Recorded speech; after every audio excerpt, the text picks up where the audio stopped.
But we got through it. We never missed a meal, never went without anything that we really needed. You shared with me, and I'm going to paraphrase what you said. This is like months ago we had a talk, and you said to me that, I think it was you that said it to me, that there was also a time during the Great Depression where you weren't allowed to sell certain things. You weren't allowed to do certain businesses. Things were just being closed. Yes, 'tis true. Can you explain it?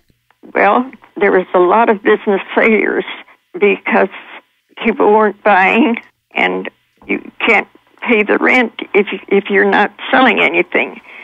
So people weren't buying, and so there weren't a lot of sales, money coming in. So it was a very, very difficult time for everybody, not just rich people or poor people, but everybody had a hard time during the Depression. What do you think a depression is? I mean, you're 90 years old. What is your definition of what the Depression was that you lived through? I think the Depression was a very hard time for everybody, but I think it was harder on the people who couldn't adjust to it, couldn't adjust to living a little less, buying less, and not going out as much, not eating out as much, not buying such expensive clothes. It was very hard for some people to adjust to a lower scale of living. If people did not become afraid and contract during that time, don't you think that by not contracting and not being afraid and to go ahead and move your money, not at the expense of saving it, would have helped a lot of people if people would have still continued to do business and buy goods and services and put their faith in the present and the future instead of contract and hold back in fear? Don't you think it would have helped industry? I think so. I think you're right. There was just nothing happening. Nobody was buying or selling, or it was just in the doldrums. There was not a lot going on anywhere in industry or in stores, or it was really a bad slump. Right.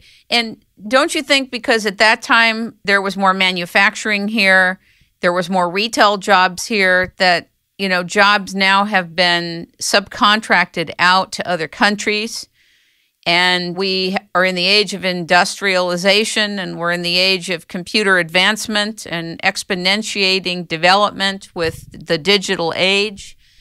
And because of that, there's a whole industrial new complex of jobs related to computers and computer industry software, hardware, the digitization, and the I think you're right. So that wasn't here then. That wasn't here yet, where everybody had a computer as if they have a telephone, like it's the same type of perception. So there were whole industrial complexes that weren't even available to people. The first half of your life, men viewed computers as something that women use, not something that they use. And did you know that when the perception of using a computer or a keyboard changed for men, thus came the exponentiation of the use of computers once the perception changed? But as long as the perception was that that's a female job, that's a job relegated to only women, it was not an attraction for most men during the time of the first 50 years and 70 years of your life. Did you know that? Yes, I think you're right. Absolutely right. So you had 5 children. You are 4 years into your marriage, and your husband dies. How does he pass away? He died of a heart attack, and we rushed him to the hospital, and he lived 8 days, and then he died. He was young. How old was he? I think 31, but I'm not sure. That's incredibly young. Yes, it is. Did you ever think you would remarry? No. I was busy, believe me. What does that mean? That means that I was too busy to even think about it with all my children and my job and everything else, I couldn't think about romance. But I did go dancing.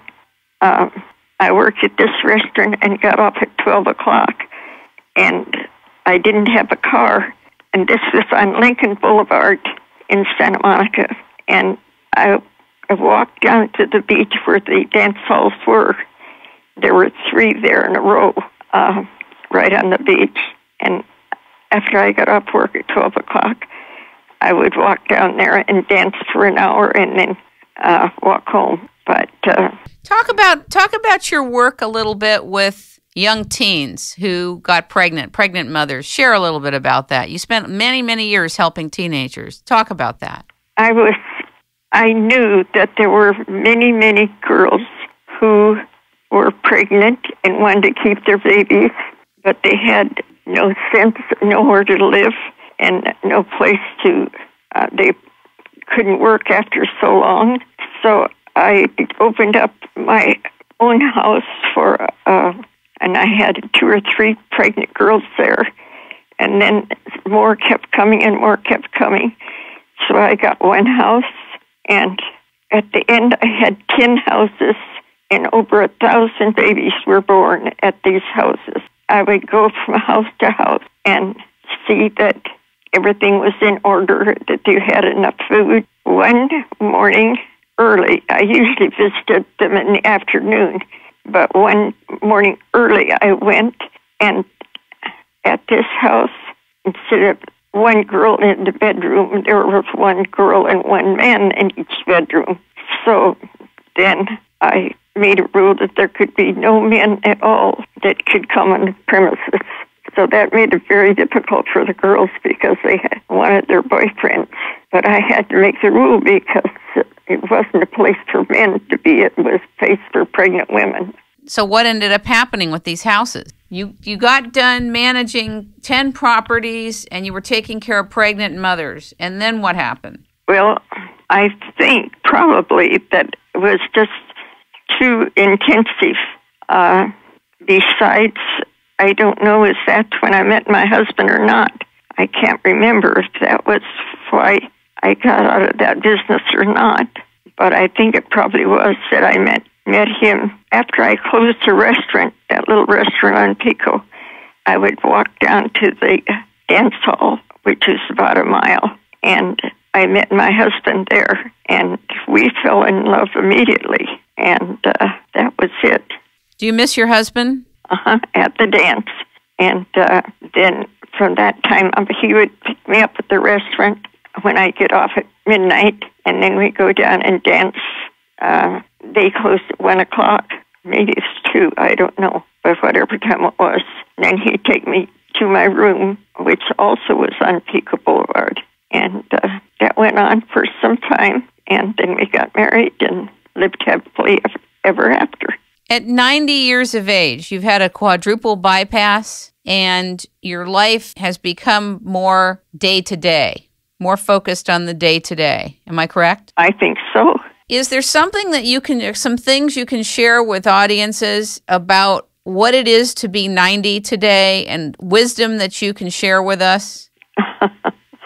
Well, I think that one has to live each day as it comes and not be too upset with the ups and downs of the days, just to take it in stride and not be too upset over little spats or economic ups and downs, but just take each day as it comes and live life as fully as you can. Is there other things you'd like to share about other lessons? Other lessons?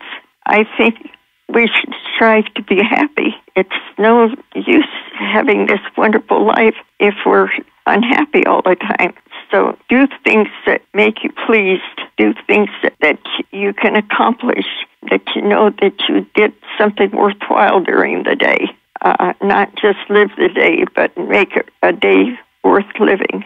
Are there things at 90 you still want to do? Oh, I would like to do a lot more things. Oh, my goodness, yes. Let's hear it. I would like to help more people. I would like to be richer.